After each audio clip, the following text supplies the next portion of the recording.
আজকে রান্না হচ্ছে শুটকি মাছ আলু দিয়ে ভাজি। শুটকি মাছ আলু ভাজিটা খেতে আমার কাছে খুব মজাই লাগে, আমার মেয়েও পছন্দ করে। আমি আজকে শুটকি মাছ দিয়ে আলু দিয়ে ভাজি করতেছি।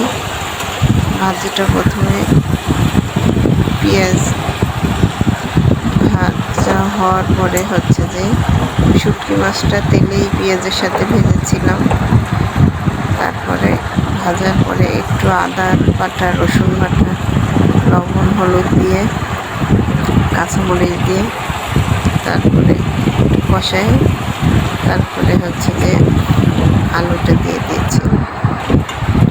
আলুটা একটু কষাই, হালকা একটু পানি দিলেই হয়, দিয়ে আস্তে আস্তে নাড়তে হবে এবং আস্তে জালে রাখতে হবে। রাখার পরে তারপরে আস্তে সামান্য পানি দিয়ে ঢেকে দিলেই পরে আমি আরেকটা চুলায় শিং মাছ দিয়ে মিষ্টি কুমড়া রান্না বসাই দিয়েছি। শিং মাছটা আমি শিলপাটায় ঘষে নিয়েছি আগেই পরিষ্কার করে।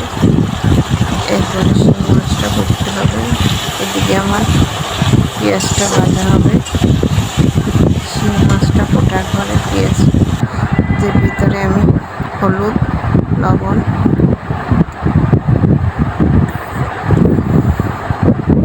কাঁচামরিচ তো আগেই দিয়েছি। হলুদ লবণ দিয়ে কষাই হচ্ছে যে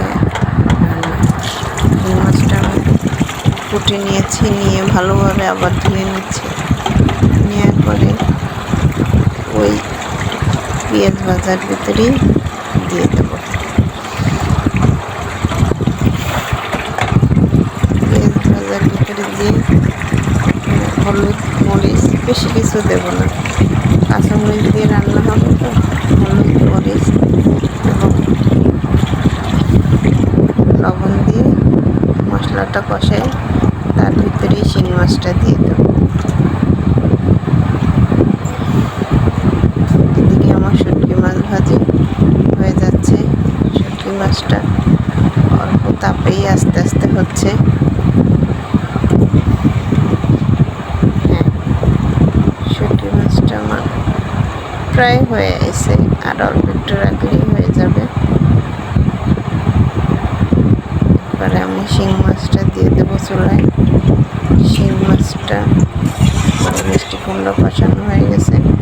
শিং মাছের ভিতরেই আমি একেবারে মিষ্টি কুমড়াটা কষাই নিয়েছি, দিয়ে ঝোল দিয়ে এখন আস্তে আস্তে ঢেকে দেবো, সিদ্ধ হয়ে যাবে।